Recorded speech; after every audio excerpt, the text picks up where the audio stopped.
To my parents, Adam and Jane, and my extended family, thank you for everything.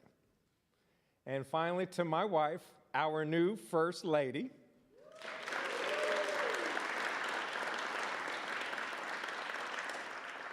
And our great kids, Sam, Adam, and Leah. I love you, and thank God for you all each and every day. You bring Anna and me such joy. I am speaking to you this morning from the North Carolina State Capitol, our state's second state capitol. North Carolina's first state house here burned to the ground in a calamitous construction accident nearly 200 years ago. Even while the flames were raging, it quickly became clear who we are as North Carolinians. Quick-thinking bystanders rushed into the building to save most of the official archives and the portrait of George Washington that still hangs in this House chamber to this day. The churches that surround the Capitol immediately offered their buildings to the General Assembly to use. And within a decade, from those ashes, North Carolinians had raised this mighty structure built of stone quarried from our soil. Tragedy is not new to our state, but neither is goodness. Neither is resilience. 85 years after that fire in 1916, a terrible storm brought record rainfall and torrential floods to western North Carolina.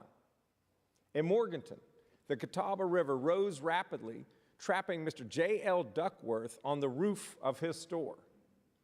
Onlookers quickly raised thousands of dollars as a reward for anyone who would risk his or her own life to save Mr. Duckworth. Will Clark stepped up. He assembled a rescue vessel, paddled down angry and dangerous currents, and snatched Mr. J.L. Duckworth off of his roof. Miraculously, both of them made it to safety to the cheers of spectators. When offered that promised reward, Will Clark refused it, saying he was willing to risk his life not for money, but for his neighbor. Will Clark embodied the spirit of the people of North Carolina. Today, that spirit is still strong. Last September, another terrible storm struck western North Carolina. Hurricane Helene brought unprecedented devastation, heartbreaking loss of life, destruction of homes and businesses, and ruination of critical infrastructure. But it also revealed our state's character. Since the hurricane, I have met a remarkable number of heroes, people who stepped up for their neighbors. Black Mountain Police Chief Steve Parker and many other first responders, just like Will Clark a century before them, braved raging rivers to rescue their neighbors in distress. Terrell Evans, the owner of WPTL, Canton's local AM radio station, hardly left her post so she could broadcast essential information to the desperate people of Haywood County. Ashley Gallagher, a Watauga County small business owner, turned her indoor skate park into a distribution center for food, water, clothing, heaters, and building supplies for her neighbors. Amy Davis and her family provided tens of thousands of meals to hungry McDowell County neighbors from their country store and cafe in Old Fort. Ashley Cook and Freddie Carpenter hauled food, propane tanks, heaters, and anything else that the people in Avery County needed. And by the way, none of the individuals I met cared a whit about the party registration of the person they were helping. It never entered their minds. They just stepped up helping neighbors. Truly, I could stand here all day and list heroes who performed acts of courage and decency in ways large and small. My point is this: our people are good and they are ready to meet any challenge. They are North Carolina strong. North Carolina strong means supporting our neighbors in western North Carolina the same way that they are supporting each other. We must fast track getting people back into their homes as quickly as possible. We must support small business owners so they can keep powering our economy for the decades to come. And we must rebuild water systems, roads, bridges, and dams so they are resilient and can withstand future natural disasters. That's why each of my first 6 executive orders cut through red tape to help people rebuild quicker. This past Tuesday, I met Miss Grooms in McDowell County. She had lost everything to the floods. Now, as she rebuilds, she's living in a temporary home on her own property so she can be safe and warm. We have so much more work to do, and I am committed to doing it arm in arm with our friends in Western North Carolina for as long as it takes.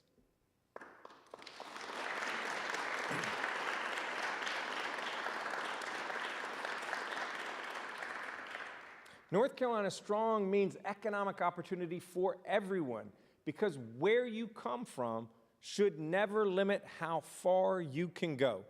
That's the promise of North Carolina. Every North Carolinian should have a fair shot at prosperity, to start a small business or get a good-paying job everywhere in our state, including small-town North Carolina. So we must create more good-paying jobs, cut taxes for working people, strengthen our workforce, and invest in broadband, roads and railroads, ports and airports to keep North Carolina moving. North Carolina Strong means opening the doors of opportunity to every child.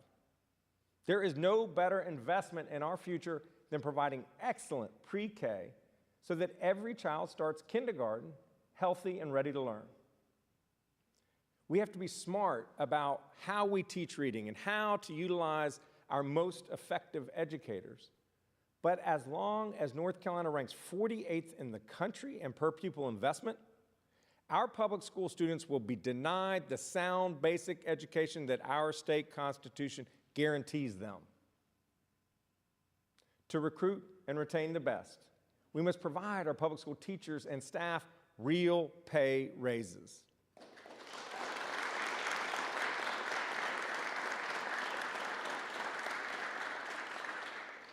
Our community colleges and universities are among the best in the nation.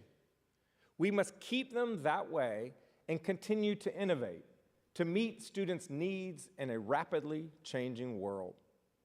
But we also must recognize that while college is right for many people, it's not right for every person. And someone should not have to go to college to provide for his or her family. So we must expand career and technical education and apprenticeship programs.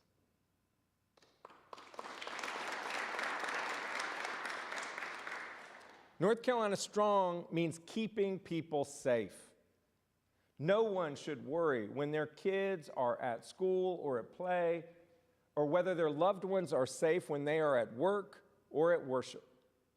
That's why we need more well-trained law enforcement officers in our neighborhoods keeping our families safe. And we must keep up our fight against the fentanyl crisis to protect families from the heartbreak of overdose. Too many people are dying. So we must smash drug trafficking rings peddling this poison. We must also reduce stigma so that more people seek treatment. And I'm grateful to Anna, our First Lady, for embracing people suffering from the chronic diseases of substance use disorder and mental illness.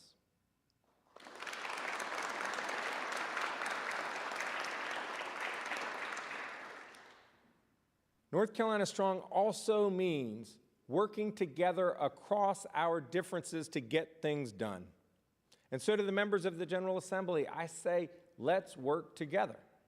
We have real problems to solve, and we do not have time to settle petty political scores or fight divisive culture wars. I want to stand with you as we fight for our people, not with each other. No party has all the answers. Good ideas do not come with party labels. When we work together, we are stronger, and there is no limit to what we can accomplish for the good of the people of this state.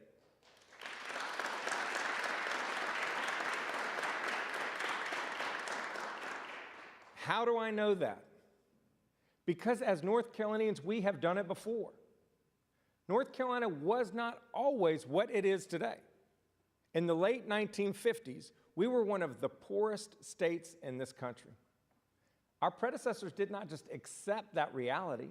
No, they got to work, formed a robust community college system, built roads to connect the furthest reaches of our state, knocked down the hateful walls of racial segregation, raised teacher pay and standards for our students, built a statewide network for data and voice communications, the first in the country, and diversified this economy to include pharmaceuticals and biotech, finance and film, tourism and IT, clean energy and aeronautics, and more, in addition to the traditional sectors of agriculture and manufacturing.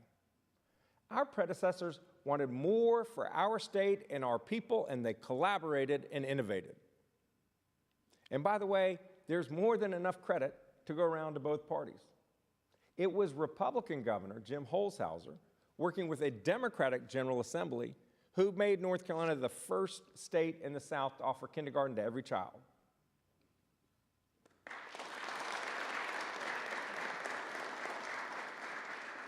It was Democratic Governor Roy Cooper, working with a Republican General Assembly, who provided insurance coverage to 600,000 of our neighbors, improving their health and strengthening our healthcare system.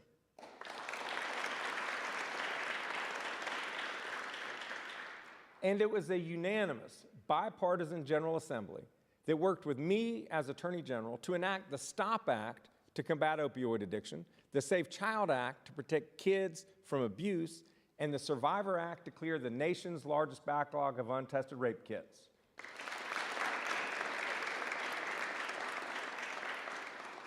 We have worked across the aisle together for the good of our people before. Let's do it again.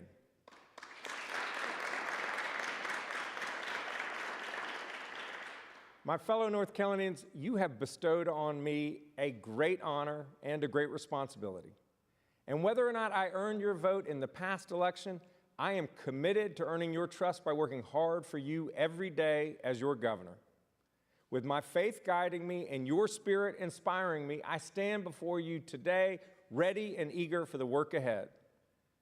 We must overcome the unprecedented storm that ravaged our state and the everyday struggles that impact our neighbors, and we will. After all, here in North Carolina, we have overcome fires and floods, poverty and plagues, recessions and racial segregation. When we see our neighbors stuck on a roof, we don't run, we build a boat and row. So friends, let us meet this moment and let's build. Let's build an economy that works for everyone and in every corner of this state. Let's build safe communities and strong schools. Let's rebuild Western North Carolina, and let's build a better and brighter future for our children together. We can do it, and we will do it because we are North Carolina strong. Thank you. May God bless you, and may God bless the state that we all love. Thank you.